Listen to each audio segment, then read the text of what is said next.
Okay guys, dito tayo ngayon sa Tanawan, Batangas. Medyo malayo-layo rin itong in-install natin dito. And yung nakikita yung setup ngayon dito, hindi ako yung nag-setup niyan. Pero piniplex ko lang kasi shoutout kay Alto Pelec, no? Ang lupit ng pagka-setup nila dito. I call this monster setup. Bakit siya monster setup? Kasi farm lang yung kinaser pero 16 kilowatts yung ano nila, yung setup nila. Each battery is 15 kilowatts ang isa. So 15, 30, 60 kilowatts ang battery storage nila. So napakalaki guys. And yung inverter din nila is 16 kilowatts. Which is sakto naman kasi I think na meron silang mga 3 to 5 motor dito na tigo 1 horsepower, 2 horsepower. Kaya okay naman yung setup na ganito. Nice and clean. Very good. Alto Pelec. Okay guys, pinakita ko to kasi gusto ko lang i-share yung naging problem dito kina sir. Nag-install tayo dito ng 5 horsepower submersible pump. Okay? Bakit pa tayo nag-install ng solar submersible powered pump? Meron na silang solar dito. Ngayon, ito po yung lagi kong sinasabi, which is lagi ding mali dun sa design ng mga government projects na pupunta sa akin na hindi ko kinukuha yung mga ganitong design na magpapaandar ng pump na either submersible pa yan or surface. Ganito kasi yung nangyari dyan guys. So si client, meron siyang 16 kilowatts na setup. Okay? So kung tutuusin, in papers, pwede siyang magparan ng ano dito. Pwede siyang magparan ng 5 horsepower. Actually, kahit 7 horsepower ng motor is pwede dito. Ang problema is yung lifespan or yung compatibility. In papers, again, pwede siya. Pero in actual, laging masisira agad yan guys. Which is, ilang beses ko na na-experience. And ito, nadagdag ulit ito. Ang nangyayari po kasi dyan, bumili siya ng mga Franklin motor, which is yung pinakasikat sa mga pang-electric motors na submersible. One of the famous, pero I think isa sa top electric motors dito sa Pilipinas is yung Franklin. And then yung Golds, and then yung Grand Foss.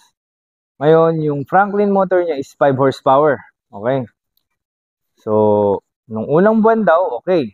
And then, nung after ilang buwan na, ayun na, nagtitrip na, and then hanggang sa nasisira na yung motor. Okay. Bakit siya nasira? Kasi nakakonect dito. Okay. Bakit siya nasisira dahil nakakonect dito?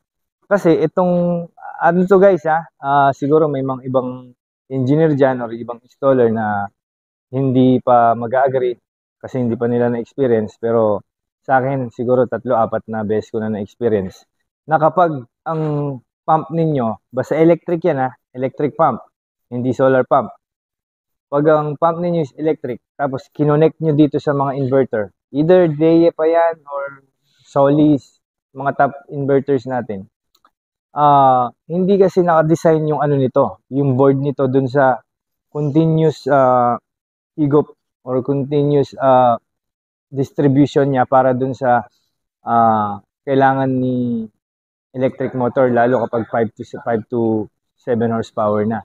Nagkakaroon ng abnormality yung distribution niya sa kuryente. Kasi itong mga to, naka-design lang siya sa mga sa mga appliances tulad ng ref, aircon, TV.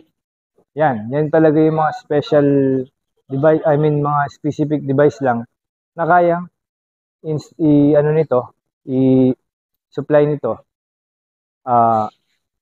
with matching, syempre with matching kilowatts yan. Titimplahin mo pa kung ilan yung appliances ninyo, depende yan kung anong kilowatts yung ilalagay. So dito, 16 kilowatts yung nilagay, so kakayanin niya talaga, supposedly kaya niya yung 5 horsepower. Pero bakit siya nasisira? Kasi nga, yung pagkuha ng kuryente ng 5 horsepower na yun is dire-diretso tapos ang laki. Actually, ang 5 horsepower is 3.7 kilowatts, hindi ako nagkakamali. So, 3.7 kilowatts yung maghapon na dinidistribute ni Day eh. So, may something dun sa board or dun sa distribution niya na parang nagkakaroon ng shock dun sa motor. So, hindi ko talaga nire-recommend yung mga ganong setup. May mga client kasi na gusto nila magpa-solar pump, pero with battery. Okay? Yun nga ang hindi ko talaga lagi nire-recommend. Siguro kung 1 horsepower lang po, pwede. Lagyan natin ng battery, lagyan din natin ng inverter. So, pwede yon. Pero kung lumagpas na kayo sa 1 horsepower, hindi na hindi na talaga compatible yung mga ganitong inverter. Okay, so take note nyo yun guys para maiwasan nyo yung ganitong problema. So, okay, hopefully lagi ko para naman i-explain yan kapag meron ulit tayo na experience. So ngayon punta na tayo dun sa setup natin. Tingnan na natin yung performance or yung system kung paano ba. Anyway guys, ano to ang tawag dito, sa lahat ng mga in-install ko, ito na yung ito na yung pinakamalalim. Nag top 1 na siya kasi bossing, vlog lang ako. Ayun pala si Sir Albert, malupit nating dito, engineer. Dito anyway, yung ano pala guys, pakita mo pre. Kung nasan tayo kanina, ayan, dito nga tayo pre. So, pakita mo. nga. Yung tinatayuan natin kanina guys, yun yung garahe nila. Tingnan niyo naman yung garahe nila guys, no? Sana all. Garahe lang pero parang church na yung dati. Ang laki. So yung mga solar panels natin nandyan sa taas. Mamaya iyan natin. I-drone natin para makita ninyo. Tinabi ko yung buti may space pa sila. Actually malaki naman talaga yung space. Yung natitirang space doon natin nilagay yung mga solar panels natin. 16 pieces yung solar panels na nilagay natin. And I think meron silang existing dito na 20 panels para dun sa 16 kilowatts nila na setup. So total of 16 panels para sa solar pump natin. Tapos 20 pieces na solar panel para dun sa 16 kilowatts nila yung nakalagay. So meron na silang 36 in total na solar panel sa taas. Tara, natin. Dun yung wire. Ayun, yung wire from solar panel, ayan, bumaba dyan, and then, nilagay namin sa lupa, binaon namin. Ayun.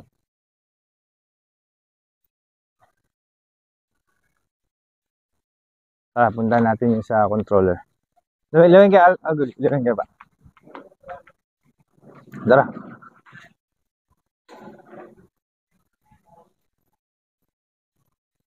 Okay, guys, tara. Puntahan natin yung puntahan natin yung controller. Ay, nagpapatubig na sila banda doon. Punta tayo doon mamaya pagtapos natin mapakita tong controller tsaka water source nila.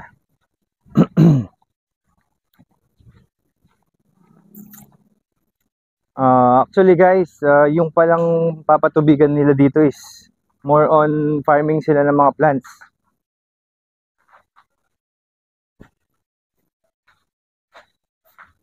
So yun guys, yung mga pinapatubigan pala nila dito, ayan, mga parang poultry. And may farm sila ng mga ang tawag dito, mga halaman. I think orchard daw yung marami dito. Pero malaki po kasi yung site, parang hectares kasi talaga to. Siguro mga nasa 3 to 5 hectares to. Or 3 to 6 hectares, so hindi na natin malibot. Pero ayan, baka, bibe, tsaka yung mga kambing nila, tsaka manok.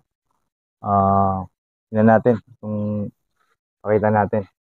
So anyway, ayun nga. Dito muna tayo sa water source nila. Okay. So ito na po yung pinakamalalim na na-install natin. Kasi 27 yung nila. 27 yung tubo nila na nakabaon. So 27 na tubo, times mo sa 6 meters, 162 meters yon. Times mo sa feet yan, 3.28. So, nasa 500 nasa 531 feet lahat yung lalim ng tubo nila. So, as in malalim po talaga. Kasi medyo mabuntok dito sa site eh. So, malalim-lalim. Ang nilagay natin again is 5 horsepower. Tapos yung output is 1 and 1/4. Okay. Sa mga ganito kalalim guys, kung gusto nyong mas malaki yung tubig, let's say mga 2 inches or hindi, actually 2 inches lang. Kung 3 inches pwede naman, pero nasa 15 horsepower na yung kailangan nyo doon. Pero kung 2 inches ang kailangan yung output sa ganitong kalalim, kailangan dito at least 10 horsepower na. 7.5, I don't think nakakayanin ng 7.5 horsepower yung 2 inches. Maraming specification kasi guys. So, pwede naman natin i-check yan kung depends sa requirements nyo. Depends sa gusto ninyong output or flow. Okay. So, ayun. Tara, pakita mo yun dito. So, ito guys. Ito na yung controller natin. So far, nakakuha tayo ng 3,400 RPM. Para saan ba itong RPM na to? Actually, parang yung sa mga video, marami nagtatanong kung saan ba yung RPM na to eh. Yung RPM na yan, apat kasi yung pwedeng i-read dyan eh. RPM, voltage, wattage, saka amperes. Pero doon na lang tayo mag-focus sa RPM kasi medyo technical naman na kasi itong mga iba. Pero sa RPM na lang tayo. Bakit ba kasi nandyan yung RPM na yan? Para saan ba yan? Yung RPM kasi na yan guys, ngayon, peak yung araw, no? Ibig sabihin, ito yung rotation ng motor. Naka 3,400 siya. RPM anyway is yung rotation per minute. So, 3,400 yung rotation niya sa ganitong init.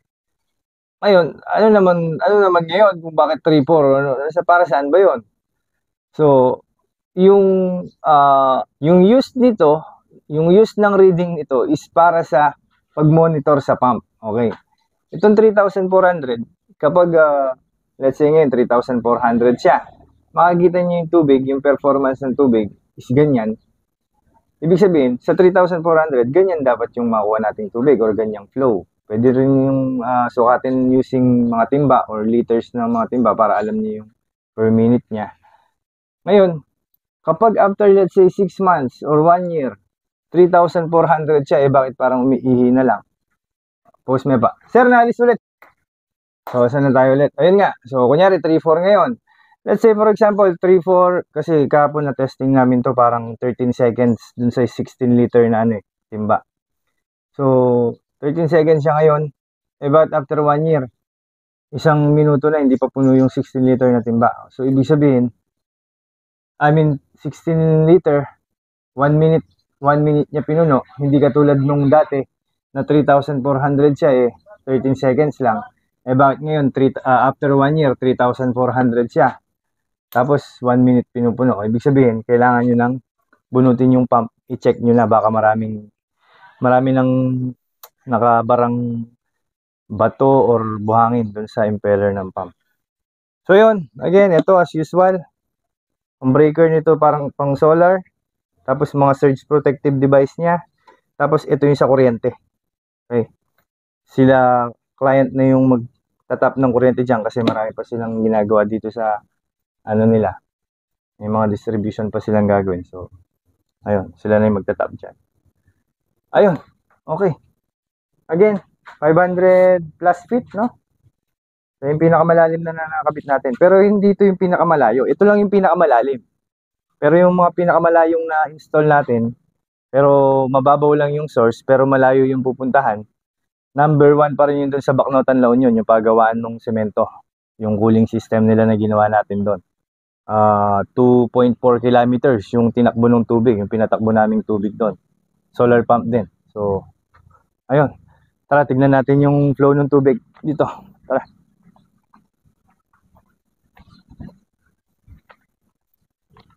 Actually guys, na-testing na namin to kanina. 15 minutes, 1,000 liter. Okay. So, ito siya. Ito yung performance niya. 15 minutes, 1,000 liter.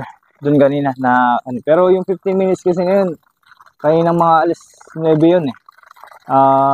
Maraming puro may mga biglang nagkakaulap. Hindi dire-diretso yung sunlight. So, possible pa mas bumaba sa 15 minutes yung production niya sa 1,000 liter. lakas na rin to guys kapag ganitong mga ano lang. Kapag ganitong mga farm na patubig sa mga, yun nga, sa poultry, sa mga bakahan niya doon, kambingan, saka tawag dito, mga manok-manok. Ang pangit lang kasi talaga dito guys, again and again, hindi mo pa pwedeng ikabit to sa, tara, balik tayo ulit doon. Hindi nyo pwedeng ikabit to sa ano, sa mga pressure tank. Ito, dati yung Franklin nila or yung pang 220 nila na motor, nakakabit dito. Nag-fill dito, dati, finifill niya to, tapos, ito yung nagdi-distribute ng tubig. Pero ngayon, kapag nag-solar pump po kayo, hindi po pwedeng ganon. Kailangan talaga mga open tank lang, which yan, pwedeng mga IBC tank, pwede ring maggawa na lang kayo ng concrete reservoir, yung para imbakan nyo ng tubig, pwede yung ganon. Pero sa mga pressure tank, hindi siya pwede. Bakit hindi siya pwede? Kasi yung solar pump, fluctuating yung ikot niyan. Kapag nawawala ng araw, hihina. Kapag lalakas, hihina. Hindi pa pwede sa mga pressure tank yun. Kasi ang pressure tank, gusto ng mga yan, stable yung kuryente. Kasi stable yung ikot or stable yung tubig na pumapasok sa kanya. Hindi po pwede yung bumabagal, tapos tumataas. Hindi po pwede yung ganun sa kanya. Kaya, kailangan nyo talagang mag-invest din sa mga tangke or gawa kayo ng reservoir para imbakan nyo ng tubig. Okay? So, ayun. What else? Pakita natin yung mga solar panels, guys.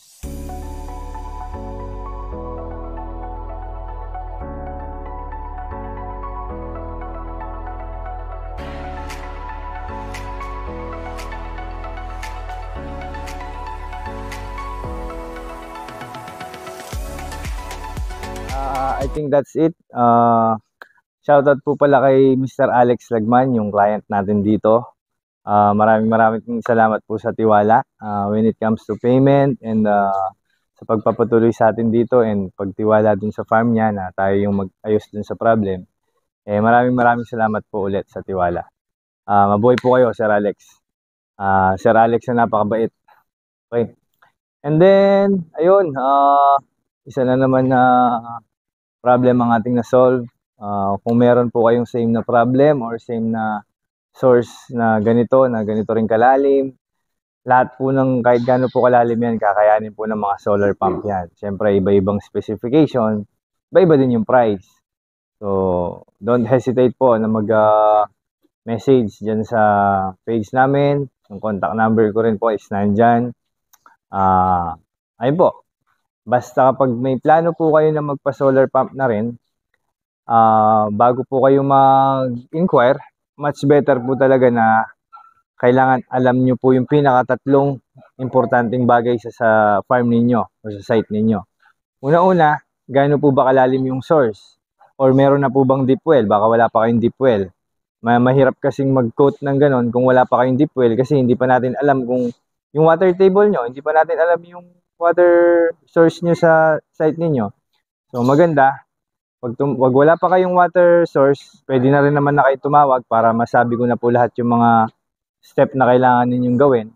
Pero kung meron naman na po kayong water source, kailangan ibigay nyo po sa akin yung lalim nung sa source ninyo, yung taba din nung tubo, at saka kung ano yung papatubigan ninyo. Okay? So, ayun po yung mga importante. Siyempre, yung location din po ninyo kung kaya po ba namin puntahan or hindi kakayanin. So, ayun po.